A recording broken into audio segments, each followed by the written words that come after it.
Bonjour, Morning Brief du 3 mai 2018. Comme d'habitude, on commence par un commentaire marché, puis on passe aux nouvelles des sociétés cotées. Donc, la séance d'hier a clôturé dans le rouge avec un Thun Index en déclin de 0,09%. Depuis le début de l'année, la performance de l'indice phare du marché action tunisien s'élève à 13,31%. L'activité boursière était modeste avec un volume total d'environ 5,4 millions de dinars, dont 20% ont été échangés sur Soti Papier. Telnet est la deuxième valeur la plus échangée. Donc côté variation, Tunisair marque la plus forte hausse pour atteindre les 530 millim. MBPS et Cerealis figurent également sur le podium.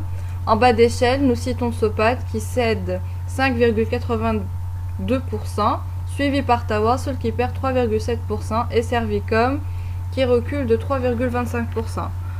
Donc, concernant les informations des sociétés cotées, la BIAT évoque lors de son AGO la possibilité d'augmenter de son capital à fin 2018 ou début 2019.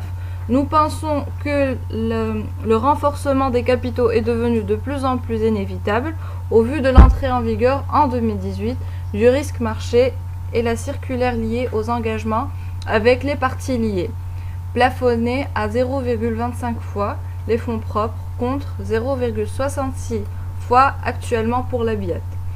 2018 marquera également l'application de la contribution au fonds de garantie, estimée à 31 millions de dinars.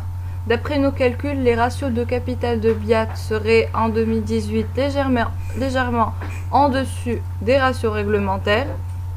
Un Tier 1 Capital à 7,1 Tier 1 Ratio à 7,4% contre 7% requis et ratio de solvabilité à 10,3% contre 10% exigé. Ainsi, la recapitalisation serait inévitable en 2019. À préciser que l'éventualité de l'augmentation de capital n'est pas un sujet récent. Nous avons évoqué cette possibilité depuis la publication de la circulaire qui plafonne à 25% les engagements des parties liées au début de l'année 2017 et l'intégration du risque marché. Pour EADH, le concessionnaire automobile a annoncé des revenus en baisse, à l'instar de ses comparables tunisiens, recul des ventes de 2,8% à 89 millions 7, dont un repli de 2,3% pour le segment concession automobile.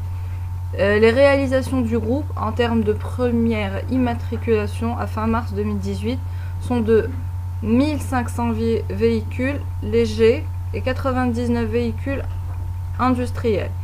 EADH annonce la bonne tenue de sa marque Citroën avec une part de marché de 10,87%. Dans son communiqué, EADH n'a pas évoqué le contrat de Djibouti. Donc c'est tout ce qu'on a pour aujourd'hui. Je vous souhaite une excellente journée et à demain.